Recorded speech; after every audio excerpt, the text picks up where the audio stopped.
that, I should just introduce Sara a little bit. Oh, You can, yeah. Let me say a few things about you, and then Okay. you can say some things. Please Sara say good things is a really dear friend of mine. We know each other from a few various different contexts. I'm like trying to remember the very first time I met you. Actually, was it for a fundraiser show? Well, it was definitely the fundraiser for Out Boulder was definitely the thing that we did the most together, I think. But I think we had met a little bit before that. Like I had gone to one of your shows, I think, or something like that. Yeah. We had like met in passing, but that was like when we really started to talk. So we collaborated on our project raising money for Out Boulder. We put on a really large burlesque show at the Dairy Center and raised Which was a still one of good the most amount successful of money. like one-time fundraisers. It was amazing. We should probably do something like that again. I think that's where I was just like, oh my gosh, Sara is the most amazing. She's so good at like speaking to crowds and educating, and that's the large part of her position at Out Boulder is educating people. And that's what you mainly do for youth and adults, right? And so this training that she's offering us today, she's offered to tons of different places, thousands of people. In stadiums? No, I'm just kidding. No, well, she's saying varying in size from smaller groups to large groups, so we're a more intimate crowd. But yeah, it's a really big pleasure to have you here. Yeah, thank you. So my official title is Education and Services Manager at Out Boulder. Which of you folks heard of Out Boulder before? So Out Boulder is the LGBT community center for all Boulder County. And we do a lot of different things. We have support groups, we have trainings, like I said, we do GSA coordination to go into the schools and talk to youth. We have a youth program, we have a transgender program. We just opened an office in Longmont. Do that. Jenna, she, her, and hers. And my role at the studio is managing right now and just creating events. Right now I'm really focused on creating more events that are just different, more diverse events in the space.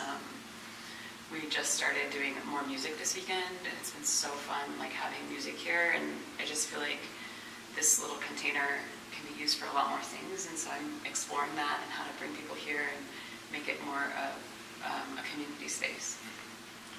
And that's one of the main interests. We're going to do a few training series for teachers and staff. I talked to Bethany, who you know, and she's like, really it's important to start with education because the people who are in this room or that are going to be watching this later on film, they're really the leaders of the community. So it's ridiculous to put something in that none of us actually have education to actually enforce. If we see, acts of violence or discrimination in the community, like actually how to address it immediately and have policy around it. And so that's really, I think, my agenda, to be really explicit about having people come and have education and then actually, and you might be able to help me with this offline, Sara, but to be able to create policies or I'd love to see the Out Boulder, like what you have written, because I think we just haven't had that organizationally, and I think it'll really support us in moving forward. Totally. And things in this space, that it's really important to not assume.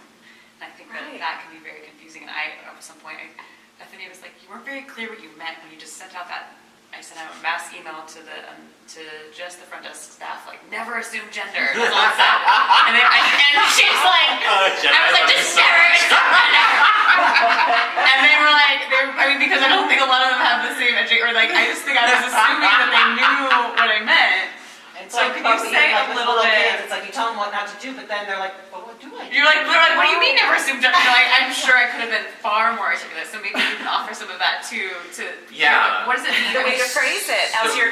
Not just for the front desk staff, but also into the mic, like the teachers. And I'm saying this to the camera right now, is that I don't want you to use the word ladies into the microphone. I said it today, and I was like, why did I say ladies? If you do it, pinch yourself, because you need to stop doing it.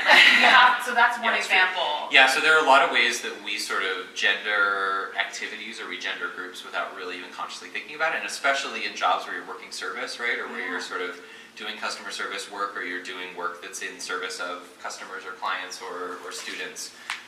We feel this sort of unconscious pressure to say things like ma'am or sir, to say things like ladies, to introduce the class, or some of these other things that I think originally probably started as a way to be validating, to say like, hey, girls don't get a space like this, and so we're here and this is valuable.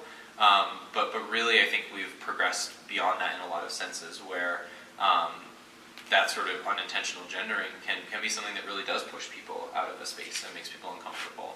And so the reality is that, as we're going to talk about, gender identity and gender expression are two very different things. And so you can't ever assume what somebody's gender identity is based on the way that they express themselves, because there are a lot of reasons that somebody who is a transgender man might have a really feminine expression, either because that's just how they are, or because that's how they feel the safest right then, or because they haven't explored how they want to express differently, or, there are a million reasons that could happen.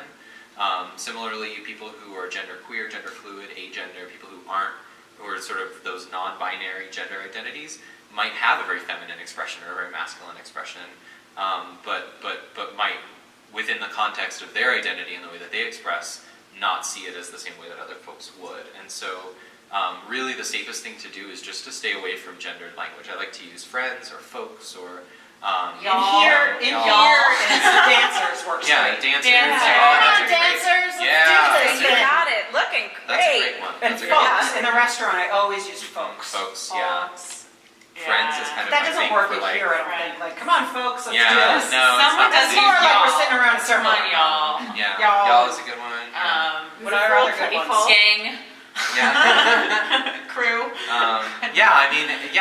Experiment with it. Find language that works for you. And it doesn't mean that you're going to get it right all the time, right? There are times where we're going to slip, where we're going to fall into, like you said it, but not only did you say it, you said it, and then you had a moment of like, maybe not. Right. And And so, would it be okay to then correct yourself in the middle? Yeah. I mean, wouldn't that be That's great to true. say, Most I just respectful thing, completely right? said Yeah. ladies, and there might not be, I think that's education Yes. for a community. Yes. Yes. Yeah. Because I think a lot of people who come here don't have this education Right. either. yeah, I think that type of visibility is really radically transformative of the accountability Yeah. of saying, oops, you know what? I didn't mean to assume that everyone here is a lady. Like, come on, friends, we can do this. Yeah, that's awesome. Right. Yeah, because then you're like modeling also, you're modeling inclusivity, but you're also modeling making mistakes and it being okay, and then also It's okay to be holding vulnerable. space Yeah. for that. I really like that. The other thing that I really just want to say is that I've noticed in our community that some people who are trans-identified, they're always having to correct the teacher and correct the staff. And I don't think it should be only the responsibility of a minority group to be able to always that's a lot of pressure and a lot of work. And so I just think that we can all be working to remind each other and to correct each other and to be allies for inclusivity in a broader way. Right. And I think also when you have people that are transgender that maybe have that type of personality where they're gonna let you know, and I think there's probably a good percentage of people that are transgender who don't have that kind of personality, and they're not gonna let you know, they're just not gonna come They'll just anymore. feel or they might not feel Yeah. safe enough to correct it, or they might not feel like Yeah. you'll be able to hear 'Cause them if that's- you do. They might have had really negative experiences, or people blew up on them. Yeah. Right. Like trans people come in with all of these lived experiences Yeah. where, and we'll talk about this in the scenarios a little bit, but all of these lived experiences where people have done really shitty things to us. And so even though you might not think in that moment that what you said or what you did was really that big of a deal, where you're like, whatever, someone called me a guy once on accident or said he or something, like, whatever, like, you can get over it, right? It's like, it's not that, it's that plus the thousands of other times that it's happened to you, and the way that it continually reminds you that you don't fit into the system, and there's no space for you, and people don't know about you, and people don't care about you, and people don't respect you, and it brings up all of these other moments that have happened in your life. Exactly.